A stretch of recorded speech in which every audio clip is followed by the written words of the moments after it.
وہ دوسرے کے بچوں کو دیکھ کر کے للچاتا ہے کہ کب میرا اپنا کوئی بچہ ہوگا.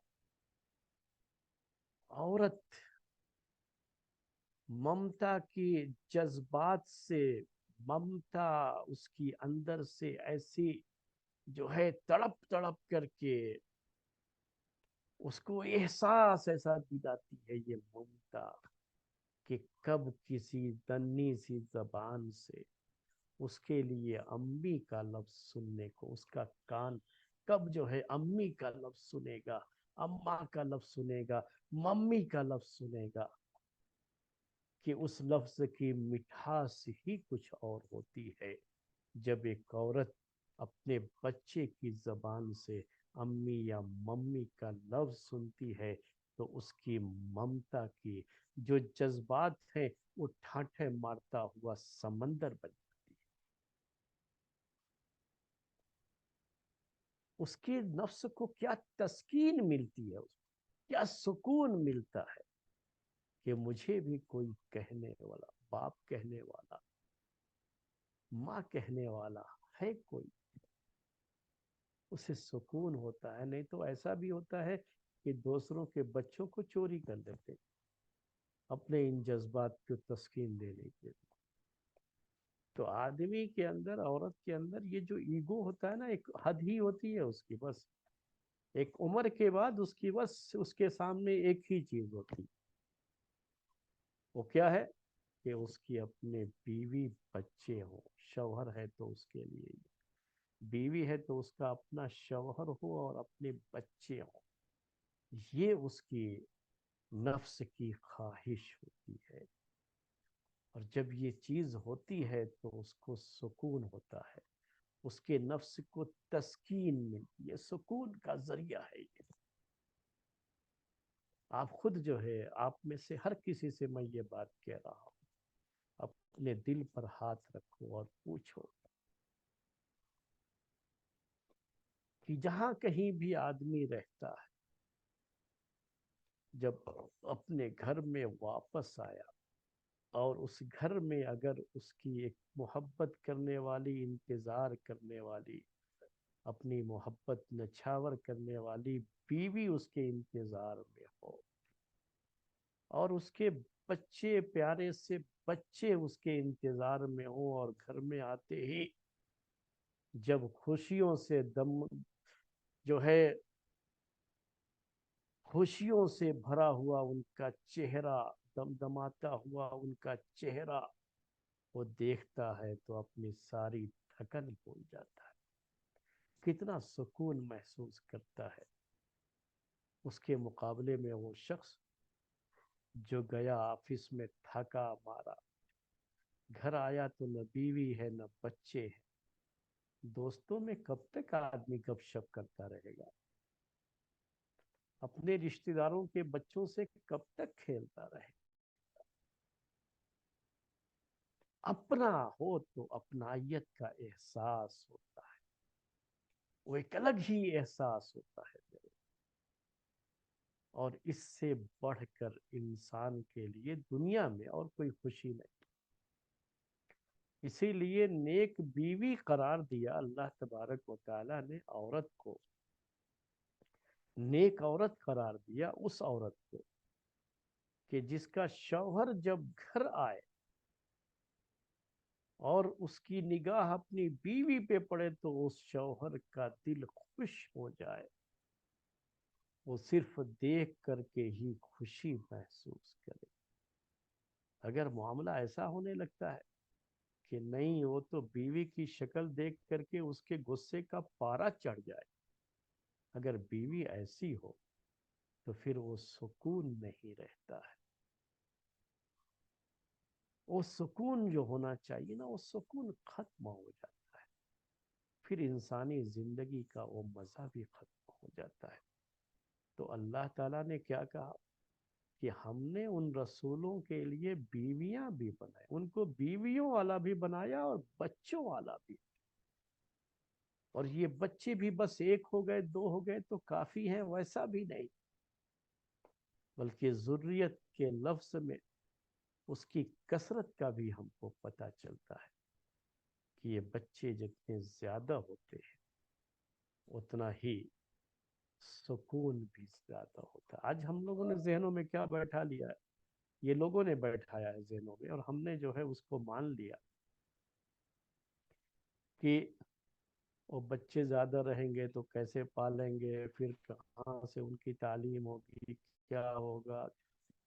ارے پالنے والے ہم تھوڑی نہ ہوتے ہیں، وہ تو اللہ تعالیٰ ہے۔ یہ نفس کا تزکیہ ہے، یہ انتظام بھی وہی کرتا ہے، دیتا وہی ہے، سب کچھ وہی کرے گا، برکتیں وہی نازل فرمائے گا۔ انبیاء کرام کو اللہ تعالیٰ نے بیویوں والا بنایا، بچوں والا بنایا، اور انہی کی زندگی ہمارے لیے نمونہ بھی ہے، اور ہمارے لیے آئیڈیل وہی ہے، ہمارے لیے ماڈل انہی کی زندگی ہے۔ اور ہمارے لیے ہی تو اللہ تعالیٰ نے یہ ذکر فرمایا ہے۔ تو رسولوں کا یہ معاملہ، یہ تین چیزیں تھیں، وَجَعَلْنَا لَهُمْ أَزْوَاجًا وَذُرِّيَّةً۔ یہ بڑا اہم پوائنٹ تھا یہ، کہ ہم نے ان رسولوں کو بیویوں اور بچوں والا بنایا۔ تو اس میں ایک ترغیب ہوتی ہے کہ کوئی آدمی بغیر شادی کے نہ رہے، اس کی ایک ترغیب ہوتی ہے۔ اب ہمارے یہاں یہ بہت بڑا مسئلہ ہے کہ رشتے ملتے نہیں ہیں۔ میں خود بتا رہا ہوں آپ لوگوں کو، اور میں خود بھی اس طرح کے تجربے سے گزر رہا ہوں، تو مجھے پتا ہے، مجھے یہ احساس ہے کہ جب بچیاں شادی کی عمر کو پہنچ جاتی ہیں تو اب مجھے یہ احساس ہوا ہے کہ باپ کی نیندیں کیوں حرام ہو جاتی ہیں۔ ہمارے اس ماحول کی بات ہو رہی، جہاں بہت کچھ دیکھ کر کے رشتہ کرنے کا مسئلہ ہوتا ہے، اور آسان نہیں ہوتا پھر اس کے بعد کہ کہیں رشتہ ہو۔